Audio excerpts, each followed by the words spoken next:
हिरण्यपुर नामक गांव में हमेशा हरियाली थी। हरी भरी खेत, फूलों की बाग, घने पेड़ों से भरकर दिखने में बहुत आकर्षित और सुंदर था। उसी गांव में अभिराम और उसकी पत्नी स्वप्ना, उसके माता यशोदा और उसका पिता राजैया के साथ मिलकर एक घर में रहते थे। वो उसके गांव से शहर तक गाड़ी चलाते हुए उसके परिवार का देखभाल करता था। एक दिन जब वो शहर में गाड़ी चला रहा था तो मास्क पहन के दो लोग उसके गाड़ी में बैठते हैं। यहाँ कोरोना वायरस नामक एक भयानक वायरस है और वो एक आदमी से दूसरे को बहुत जल्दी फैल रहा है। इसी डर से सरकार ने बच्चों के पाठशाला से लेकर बड़ों के कार्यालय तक सबको छुट्टी दे दिया है।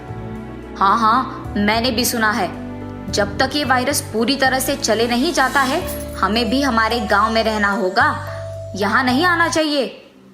अभिराम जब तक उन आदमियों को उनके घर छोड़ देता है, बहुत देर हो जाती है और तब वो वहां से उसके घर चले जाता है।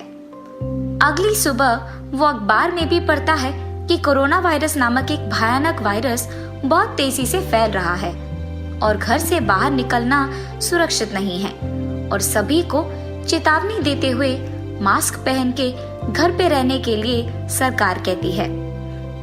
कोरोना वायरस के बारे में ही शायद वो लोग कल गाड़ी में बात कर रहे थे। अगर घर से बाहर नहीं निकलेंगे तो मास्क पहनने की कोई जरूरत नहीं होगी। ये फैसला करके वो गाड़ी चलाने भी शहर नहीं जाता है और घर पे ही रहने का फैसला करता है। उसी गांव से शहर जाकर काम करने वाले कुछ लोगों को ये बात पता चलता है और उसके बाद वो उनके गांव वापस चले जाते हैं। लेकिन उनमें से एक को वायरस होने के कारण उससे एक के बाद एक को ये वायरस फैलता है। इस डर के कारण उस गांव में कोई भी उसके घर से बाहर नहीं निकलता है। ठीक उसी समय में अभिराम के पिता का सेहत बिगड़ जाता है और उन्हें अभिराम डॉक्टर के पास ले जाता है। जांच करने के बाद डॉक्टर कहता है कि उनको कोरोना वायरस है और उनका बिना मास्क के बाहर जाने के कारण ही आया है और उनको दवाइयां देते हैं और कहते हैं कि घर के सभी सदस्यों को मास्क पहनना बहुत जरूरी है। मास्क का पहनना जरूरी होने के कारण दवाइयां खरीदने के बाद बचे हुए पैसों के साथ अभिराम मास्क खरीदने जाता है। उस सारे गांव में सिर्फ एक दुकान में मास्क मिलते हुए देख वो हैरान हो जाता है। सारे गांव में सिर्फ एक दुकान मास्क बेच रहा है और क्योंकि मास्क पहनना बहुत जरूरी है, मुझे पक्का खरीदना होगा। इसीलिए मास्क खरीदने वो दुकानदार के पास जाकर पूछता है, एक मास्क का क्या दाम है? सिर्फ 100 रुपए साहब। कितने दूं? क्या एक मास्क का दाम 100 रुपए है?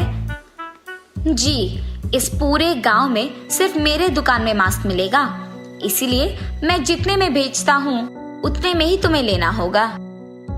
मैंने सोचा कि दवाइयाँ लेने के बाद बचे पैसों से मैं मास्क खरीद पाऊंगा, लेकिन अब इन पैसों से सिर्फ एक मास्क खरीद पाऊंगा। पर मास्क तो सभी को पहनना होगा, अब मैं क्या करूं? ऐसे सोचते हुए वो मास्क खरीदे बिना उसके घर चले जाता है। मुझे कोई काम करके पैसे कमा के घर वालों के लिए मास्क खरीदना होगा। इसी सोच में पड़े हुए वो किसी से बात नहीं करता है और उसे ऐसे देख उसकी बीवी पूछती है, बहुत देर से देख रही हूँ, किस सोच में पड़े हुए हैं आप? मास्क खरीदने मैं दुकान गया आज। और ऐसे वो अपनी बीवी को जो कुछ भी हुआ बताता है। उसकी पति की बातें सुनकर वो सोच में पड़ जाती है। आपको मास्क के बारे में सोचने की कोई जरूरत नहीं है। अगर आप मेरे विचार के अनुसार करेंगे तो सभी को मास्क आ जाएगा। क्या कह रही हो स्वप्ना? मेरे पास मौजूद पैसों से सभी को मास्क कैसे आएगा? आप पहले मेरी बात मानकर कपड़ों की दुकान जाइए और आपके पास बचे पैसों से एक सादा कपड़ा खरीद के ले आइए। उसकी बीवी के कहे के अनुसार ही अभिराम एक सादा कपड़ा खरीद के उसकी बीवी को देता है। तब स्वप्ना उसके पास मौजूद पुराने कैंची से उस कपड़े को काट के घर में पड़े हुए एक पुराने मशीन को ठीक करके उस पे उस कटे हुए कपड़े को सिला के सबके लिए मास्क बनाती है और बचे हुए कपड़े से कुछ और मास्क बनाकर उसके पति को देती है। उतने सारे मास्क को देख अभिराम आश्चर्यचकित रह जाता है। अगर 100 रुपए में इतने मास्क बना सकते हैं तो दुकान में एक मास्क का दाम 100 क्यों है? और जो लोग एक मास्क का 100 रुपए नहीं दे सकते हैं उनका क्या हाल होगा? अब से मेरी तरह कोई मास्क ना खरीद पाने के कारण दुखी नहीं रहेगा, ऐसे सोचने लगता है। मैं वैसे भी कोई काम नहीं कर रहा हूँ, मास्क के बिना कई लोग दुखी हैं और मास्क भी यहाँ महंगी है, इसीलिए अब मेरी बीवी से मास्क सिलवा के इसी गांव में बेचना शुरू करूंगा। और इतना ही नहीं, कम दाम पे अगर मास्क बेचूंगा तो इस गांव के सारे लोग मुझसे ही खरीद पाएंगे और अपने अपने सेहत का ख्याल रख पाएंगे। ये सोचकर उस बचे हुए मास्कों को गांव में बेचने लगता है। मास्क मास्क, सिर्फ 20 रुपए का एक मास्क है, आइए आइए। उसके ऐसे कम दाम में बेचने पर बहुत सारे लोग उसके पास मास्क खरीदने आते हैं। आए हुए पैसों से वो और सादा कपड़ा खरीदकर उसके बीवी को सिलने के लिए देता है और उन मास्कों को बेचने लगता है। ऐसे वो बहुत कम समय में खुद का एक दुकान लगाता है। जल्द ही उसके नीचे काम करने के लिए लोगों को नौकरी पर लगाता है।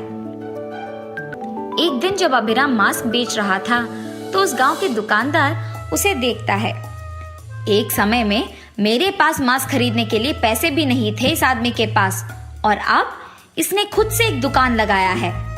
कम दाम पे मास्क बेचने के कारण सभी इसी के पास मास्क खरीदने आ रहे हैं और मेरे पास कोई नहीं। कुछ भी करके इसे रोकना होगा वरना मेरा नुकसान हो जाएगा। ये फैसला करके सोचने लगता है। हाँ, रात के समय में जब इसके दुकान में कोई नहीं रहेगा, वहां के मास्क को, कपड़े को और पैसों को चुरा लूंगा और तब देखूंगा कि ये मास्क कैसे बनाएगा। हाँ, उसके फैसले के मुताबिक उस रात को अभिराम की दुकान से वो सब कुछ चुरा लेता है। सुबह के समय में काम वाले जब दुकान खोलने आते हैं तो दुकान को खाली देख हैरान हो जाते हैं।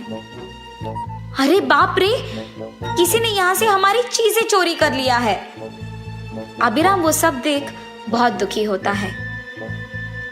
तब एक आदमी, अभिराम तुम निराश मत हो, मुझे तुम पर विश्वास है। मास्क बनाने के लिए जरूरी कपड़ा मैं तुम्हें दूंगा और जब तुम्हारे पास पैसे होंगे तभी मुझे लौटा देना।